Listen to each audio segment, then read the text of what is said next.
Did George Orwell predict the future in Animal Farm?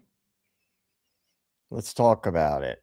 Welcome in, everybody, or I should say, welcome back. There have been many videos done about Animal Farm. There have been a lot of different interpretations and people who have analyzed it and gone over it. I'm sure there's probably plenty of people who have read it on their channels. I'm not gonna go too deep into every aspect of the book except to give an overview, but more importantly, to address the relevance that Animal Farm has today. You've probably seen that Amazon released a Animal Farm animated movie. They modernized it. They brought it into the modern times. I'm going to focus on the book, the basic concepts of the book, some of the key characters, and more importantly, who and what those characters represent and who they represented in that time. So before I get into the book, I'm going to talk about George Orwell, a little bit about his biography and how his life impacted his writing. So that before I get into that, I'll say one of the key points and statements, or I guess sort of sayings that appear in the book, that's one of the more profound aspects, is all animals are equal, but some animals are more equal than others. And we'll talk about that, how their little commandments that they created got changed over time, and how that seems to be a foreshadowing of what's happening in our world today. All right. So George Orwell, he was born Eric Arthur Blair in 1903 in Matahari, British India. And he grew up in the shadow of empire and a very strict hierarchy. His family status was respectable. I mean, they downplay that he came from a wealthy background. I'm not sure why. If you do research on him, I guess it depends on where you look for your research. But he, through scholarships, got inside elite English prep schools where your accent and your upbringing had a lot to do with where you sat in the social order. Then he joined the Indian Imperial Service. I guess it was called the Indian Imperial Police. So he sees the actual inner workings of authority in a class system. And then he ends up moving to London, and he takes low-wage jobs, lives through rough, down and out times, and he writes about it, showing how institutions process people without status. And then he fights in the British Spanish Civil War, and he sees how allies turn on each other, and he sees propaganda in real time. He gets shot, and he comes out very suspicious of canned slogans and things like that, and he acknowledges the propaganda that was at play. So he ends up working inside the BBC, and he learns about narratives and how narratives are shaped and propaganda is pushed. He becomes keenly aware of that stuff. And then in 1945, he wrote Animal Farm, and his other famous book, arguably even more famous than Animal Farm, was 1984, which he wrote in 1949. So let's just talk about the book. Now you know just a snippet about Orwell's life and how he got to see power structures, and he got to see how propaganda was used and how movements were co-opted by powerful entities and used they were basically turned upside down. So a movement that may have started as grassroots got co-opted by the power structure. Now, I'll talk about that a little bit later in the video about how you'll notice a lot of movements start out grassroots and they get co-opted. I also believe that a lot of secret societies that may have been created for the benefit of citizens, like Freemasons. Freemasonry was started by stonemasons, but then as they gained power, they began to get co-opted by powerful entities like the British Crown. And then later, other secret societies would join up over the converging interests that they had. And I think that happens a lot throughout history, and I think it happens a lot today. So let's talk about it. Manor Farm is where this book takes place, and it's run by a human farmer who's basically a drunk. That's Mr. Jones, and he works the animals hard and he neglects them. And then an old boar named Old Major creates this stirring of an uprising, and he convinces them that the humans are the enemies, that they don't produce anything, and they have this dream of equality, which again, if you look at, we will look at it, but if you look at the allegorical nature of this book, it's telling another story, a bigger picture. So the song that they come up with is called Beasts of England, and it's essentially creates their mantra that unites them. And then they turn this ideology into what's called animalism. So animals are good, humans are bad, 4 legs good, 2 legs bad. And the pigs, because they're smarter, take the leadership role. And this is sort of where the seeds of trouble are planted. And so that was really kind of like the first sign of trouble, is that automatically hierarchy develops. And then the leaders, which let me just go through some of the main characters first.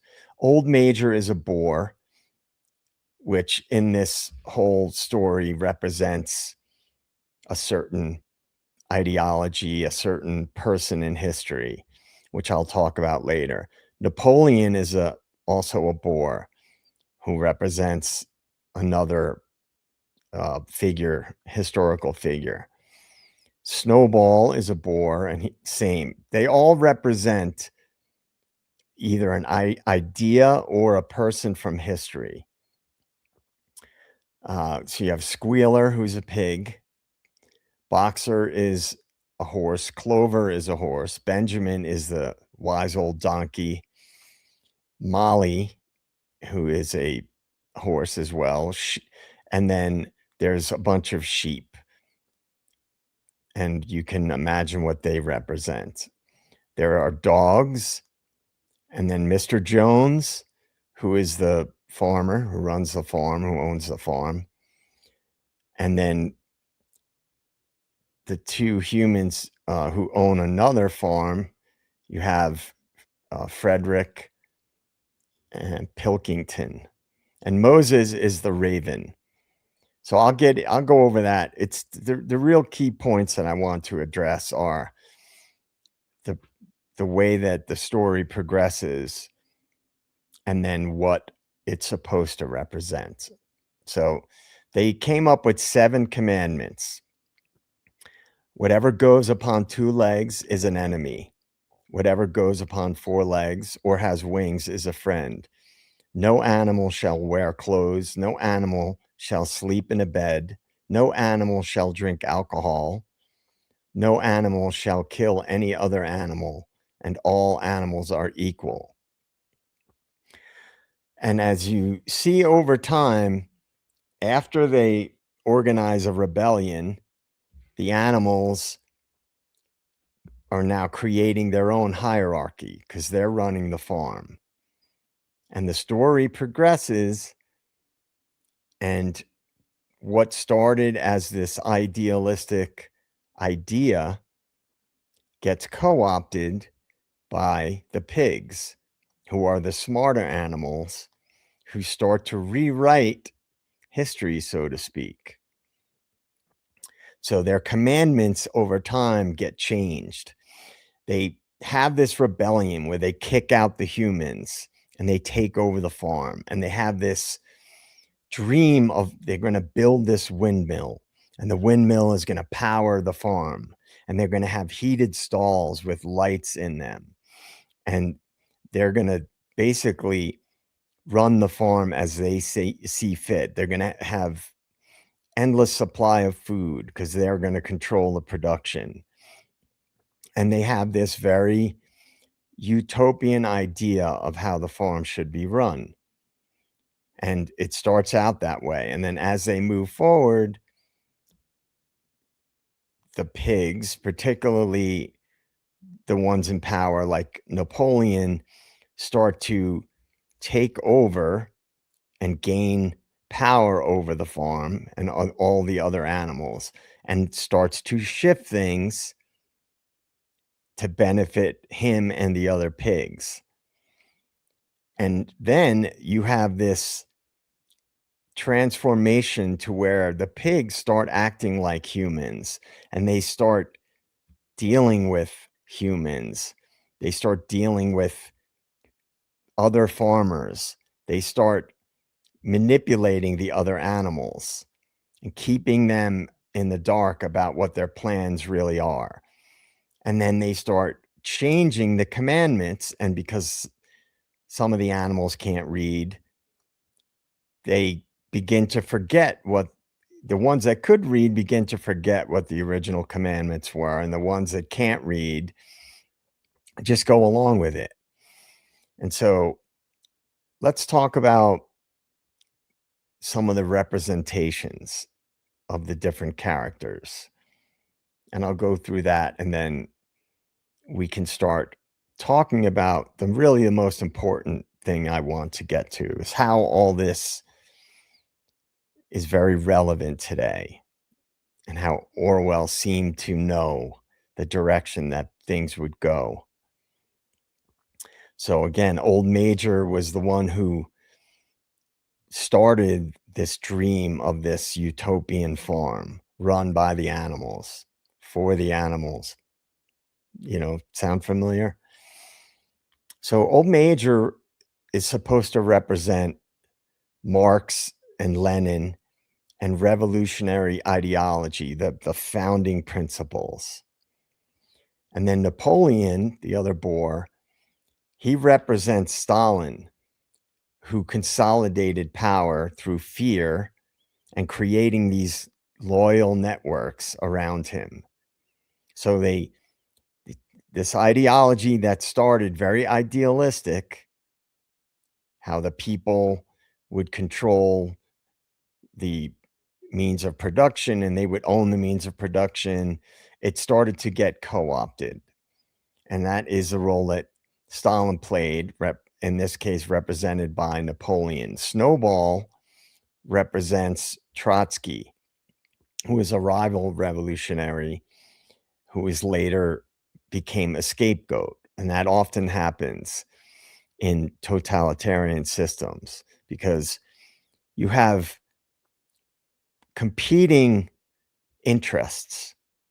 And typically, competing interests either converge, join forces, or one of the competing interests or representations of competing interests gets marginalized and eliminated.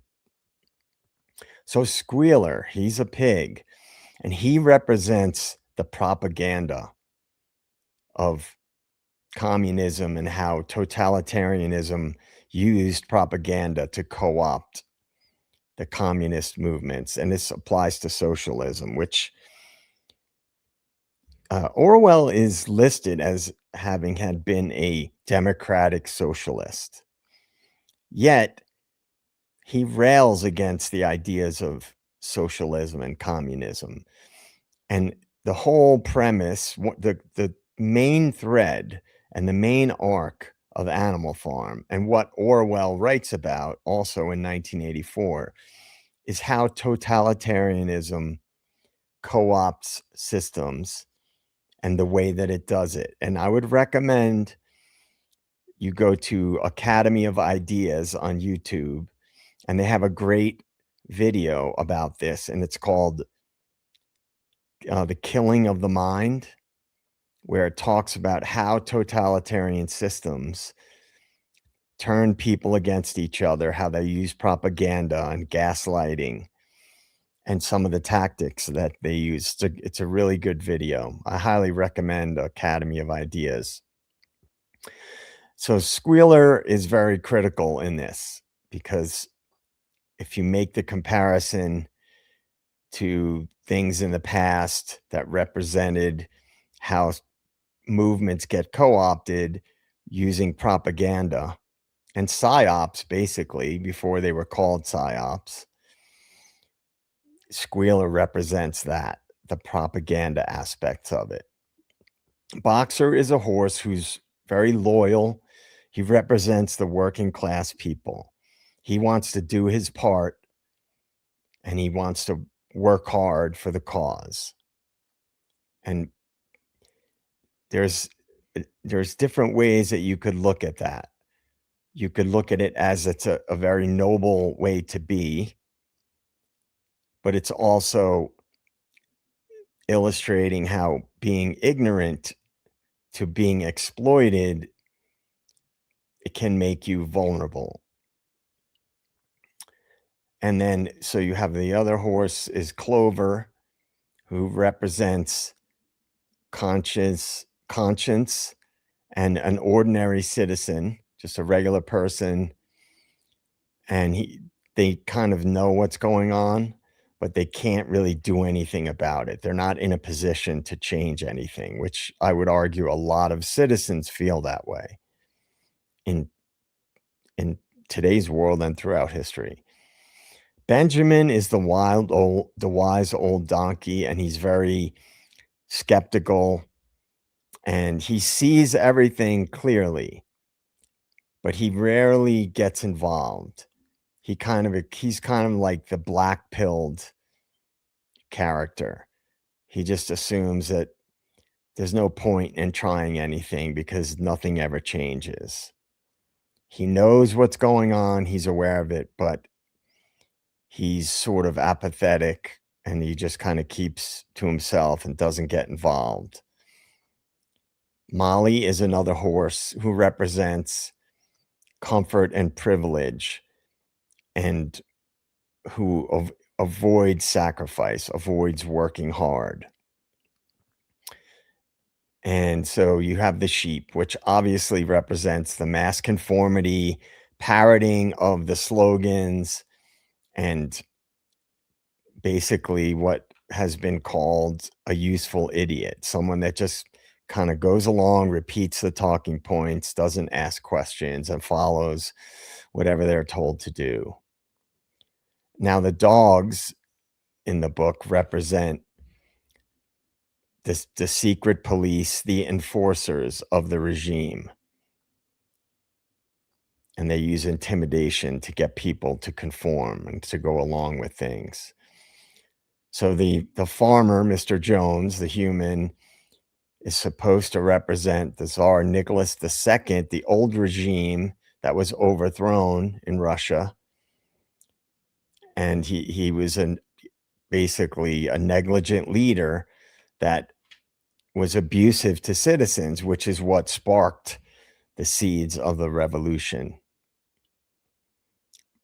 And the other farmers in the area that Napoleon eventually joins forces with and sells out his fellow animals, they represent other foreign powers who are converging with the animals of man or farm based on their own interests, which is, again, this is all very relevant to what's going on. Now, the raven, rather, Moses, represents sort of this organized religion or organized belief system, and that it's supposed to represent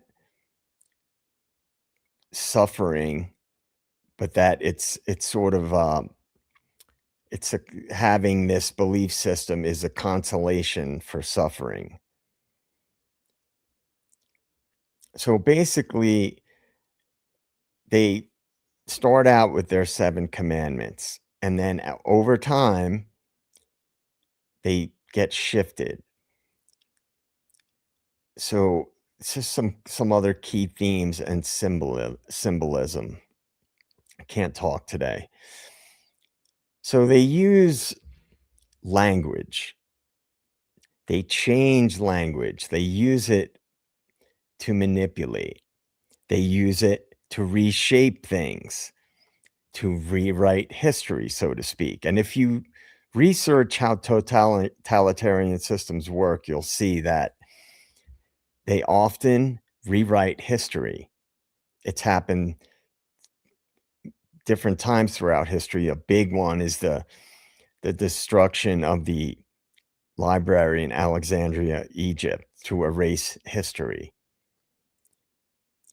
So in revolutions, they create hierarchies, right? And this speaks to how movements get co-opted, and then they install hierarchies where a movement may have been for equity and fairness among people. They get co-opted. And so in the book, the animals are being told that things are better.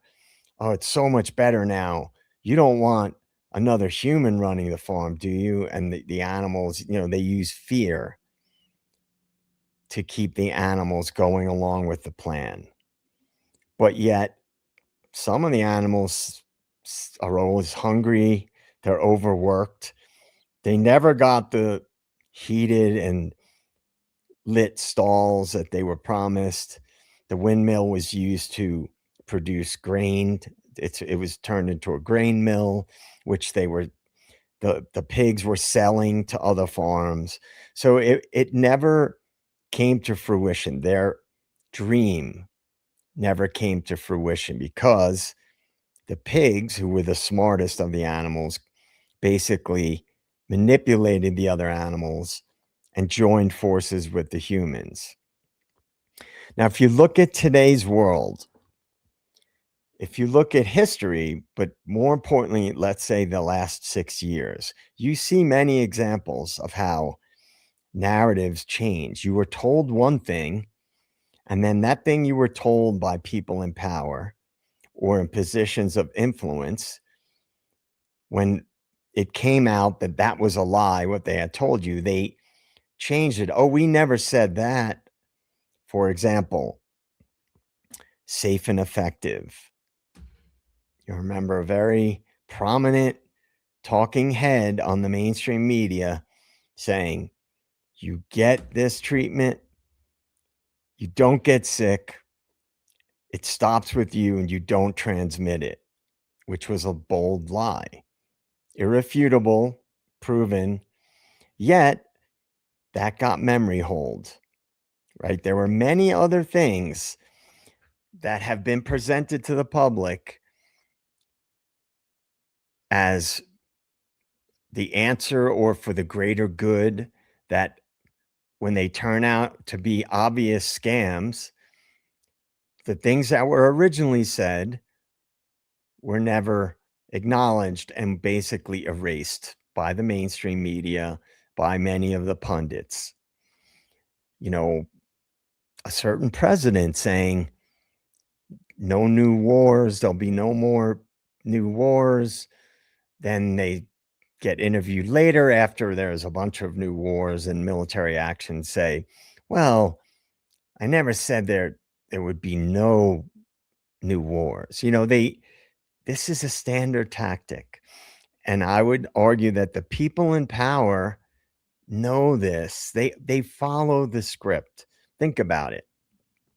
A lot, in my opinion, a lot of people that get into positions of power and wealth are not these amazing geniuses. They are maybe visionaries or people that have something that would put them, they have leadership qualities, or they're dynamic people, or they're already popular.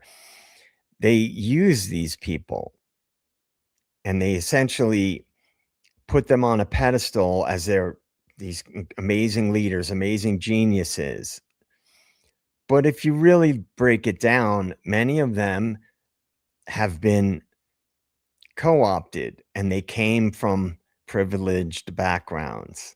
They weren't self-made men. Many were not. I'm sure there are some. I'm sure people can point to some self-made billionaires and leaders, but if you really look, oftentimes they come from a privileged background and they have connections, major connections, and the power structure likes to keep it in the family, so to speak. This has been going on for centuries.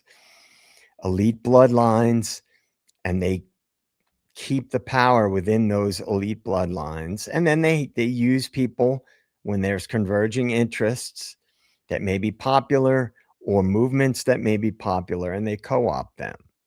So really, the book review part, that wasn't the main point of this video. The main point is, look at how movements get co-opted by powerful entities.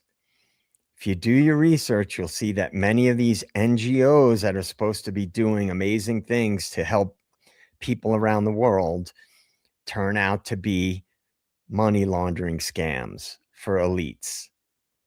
And they convince the regular people, the well-meaning people, the workers, that this is a worthy thing to support with your tax dollars.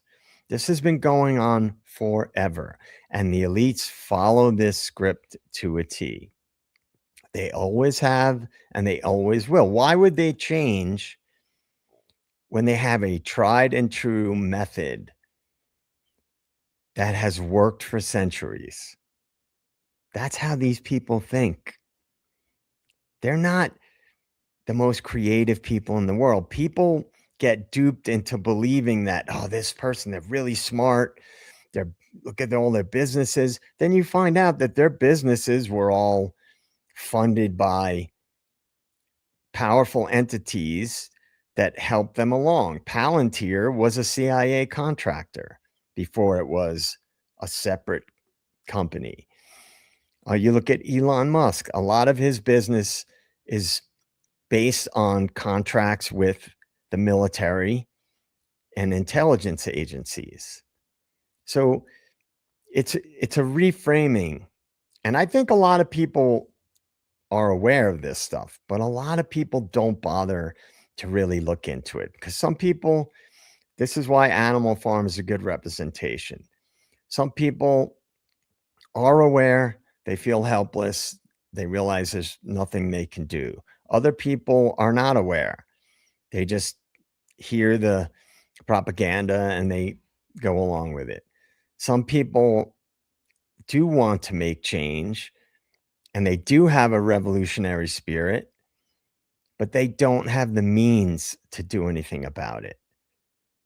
And one of the key takeaways in Animal Farm is the whole divide and conquer strategy. They co-opt some of the well-meaning animals, the Napoleon and his inner circle with Squealer, the propaganda animal. They co-opt other members of the farm to go along with their plan because it's really what's best for everybody. This is all very representative of real life. And Orwell knew this all too well because he saw it firsthand. And so I'll leave you with this. The main takeaway for me is that movements get co opted. Movements that may be started by well meaning citizens get co opted and divided, or they get attacked. And they get attacked either from the outside in or from the inside out. It's like you've heard of protests where there's agent provocateurs that are sent in to cause chaos and violence, to break up these protests. This is a standard tactic that the power structures have used forever. So I think Animal Farm, it's a really short book. You could read it in no time. And it's a good warning to people that movements that may appear as well meaning oftentimes get co opted once they start to gain momentum. And that the power structure has done this for a very, very, very long time. So, anyway, thank you, everybody, for coming and joining the State of the Deep family, so to speak. Become part of our own little deep state. I'm going to be doing a live tomorrow, Saturday, starting at 8 p.m. Eastern Standard Time. And it's anything goes. Saturday Night Live, where we talk about anything and everything. And as always, these videos that I do are all based on my opinion, and it's just for educational, entertainment, and informational purposes only. So with that, I'll see you tomorrow night. Pay attention.